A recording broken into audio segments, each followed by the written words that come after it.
আজ করব chicken burger. আর বার্গারের প্যাটি তৈরির জন্য এখানে নিয়েছি চিকেন, আর হাড় ছাড়া চিকেন নিয়ে নিতে হবে। এখানে নিয়েছি কিছু ধনেপাতা।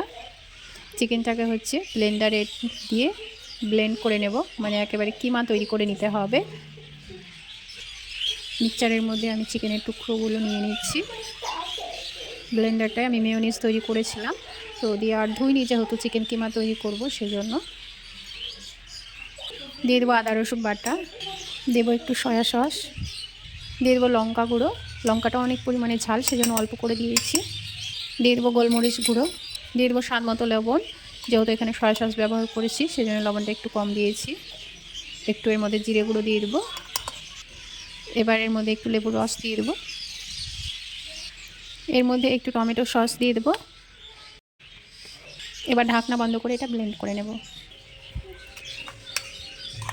এবার বাটির মধ্যে এটাকে ঢেলে নেব।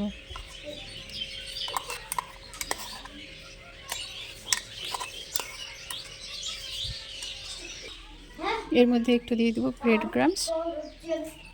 দিয়ে এবার এটাকে হাত দিয়ে একটু মেখে নেব।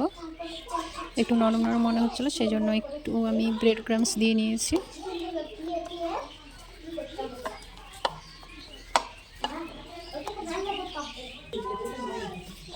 এবার প্যাটিগুলোকে তৈরি করে নেব।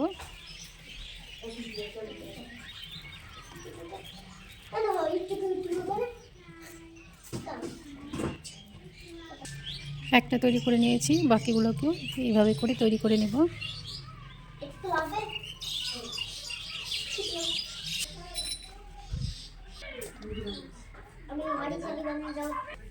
তৈরি করে নেওয়া হয়ে গিয়েছে। এখন এগুলোকে ভেজে নেব।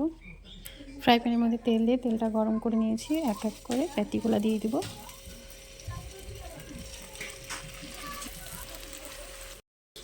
এবার আমি ঢাকনা দিয়ে এটাকে ঢেকে দেবো, তাহলে খুব সুন্দরভাবে চিকেনগুলো সেদ্ধ হয়ে যাবে। এবারে এগুলোকে উল্টিয়ে দেব।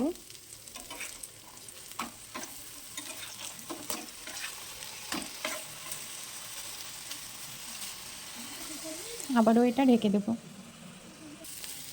ভাজা হয়ে গিয়েছে, এগুলাকে এবার আমি তুলে নেব। এখানে আমি বাঁধাকপির পাতা নিয়েছি, এইরকমভাবে 3 পিস নিয়েছি। আমার মেয়ের খুব শখ এইরকম পাতা দিয়ে বার্গার খাওয়া, যেহেতু লেটুস পাতা তো এখানে পাওয়া যায় না, তো ভাবলাম এইভাবে করে বাঁধাকপির পাতা দিয়ে আজকে ওকে বার্গার তৈরি করে দেবো। তো আমি একটু এইভাবে করে পাতাগুলোকে একটু সফট করে নিচ্ছি, তাহলে কিন্তু খেতে বেশ ভালো লাগবে। আমি এইরকম বাঁধাকপির পাতা দিয়ে বার্গার তৈরি করিনি কোনো দিন, আজকে তৈরি করলাম শুধুমাত্র আমার মেয়ের আবদারে। আর ওরই আবদারে কিন্তু আজ আমি বার্গারগুলো তৈরি করছি। পাতাগুলা সফট হয়ে গিয়েছে, এবার এগুলাকে তুলে নেব। এবার আমি একই ফ্রাই প্যানের মধ্যে ব্রেডগুলোকে দিয়ে সেঁকে নেব। বাটারটা নেই এই মুহূর্তে ঘরে, তার জন্য আমি তেল দিয়ে করে নিচ্ছি। বাটার দিলে বেশ সুন্দর একটা স্মেল আসে, আর খেতেও বেশ ভালো লাগে। আমাদের এখানে এইরকম ব্রেড ছাড়া পাওয়া যায় না, বার্গারের যে ব্রেডটা সেটা কিন্তু আমাদের এখানে পাওয়া যায় না। তো আমি এইরকম রেগুলার গোল পাউরুটি দিয়েই কিন্তু এই বার্গারটা তৈরি করি। হালকা করে এই ব্রেডগুলোকে সেঁকে নেব। এবার তুলে নেব।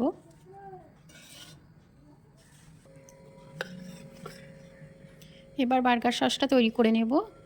এই বাটিটার মধ্যে আমি নিয়ে নেব মেয়োনিজ, আর এই মেয়োনিজটা আমি বানিয়েছি সেদ্ধ ডিম দিয়ে। সেদ্ধ ডিমের মেয়োনিজটাই আমার ভালো লাগে, অন্য মেয়োনিজ কিন্তু ভালো লাগে না, আর বাড়িতে সবাই খেতেও চায় না, সেজন্য আমি এইভাবে করে মেয়োনিজ তৈরি করে নিই। আপনাদের কাছে যে মেয়োনিজটা থাকবে সেটা দিয়েই কিন্তু এই বার্গারটা তৈরি করে নেবেন। দিয়ে দেবো একটু রেড চিলি সস। এবার এর মধ্যে একটু দিয়ে দেবো কাসুন্দি। এবার দেব টমেটো সস, সামান্য পরিমাণে দেব সয়া সস। এবার এটাকে ভালো করে মিশিয়ে নেব।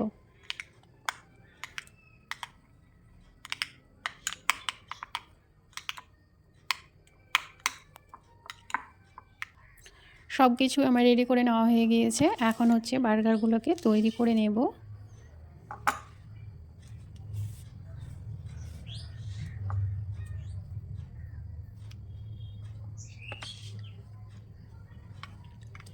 প্রথমেই যাবে বার্গার সস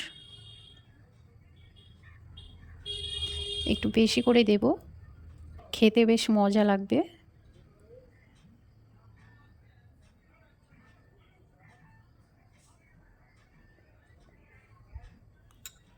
এবার এর মধ্যে একটা চিকেন প্যাটি দিয়ে দেব, একটু এর উপর দিয়ে টমেটো সস দিয়ে দেব।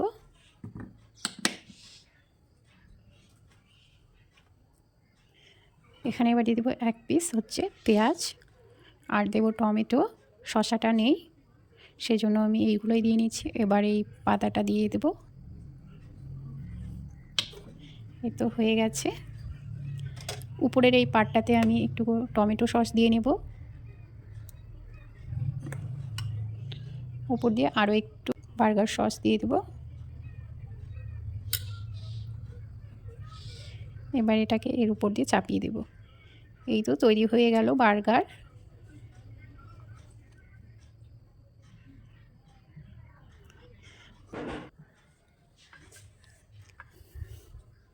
আমি এই বার্গারটা বানিয়েছি আজকে আমার মেয়ের আবদারে। ও অনেক দিন থেকে বলছিল আমাকে বার্গার বানিয়ে দাও, তো তার জন্যই আমি আজকে বানিয়ে নিলাম। এই তো দেখুন এটা কত ইয়ামি হয়েছে। ও তো একেবারে লাফাচ্ছে বার্গার দেখে।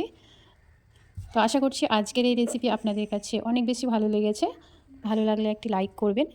এবার হচ্ছে ওকে দেবো আমি বার্গারটা, দেখবেন ওর রিয়াকশানটা যে ও বার্গার পেয়ে কেমন করে। বাবা, অত বড় বার্গার খেয়ে নিতে পারছো? ধরো এভাবে। হ্যাঁ, পাশে থাকা বেল বাটনটি ক্লিক করবেন, যখনই ভিডিও আপলোড করব সেমাত্র আপনাদের কাছে নোটিফিকেশান পৌঁছে যাবে। সেই পর্যন্তই সকলে ভালো থাকবেন, সুস্থ থাকবেন। আল্লাহ হাফেজ। দেখা হচ্ছে পরবর্তী নতুন কোনো রেসিপিতে।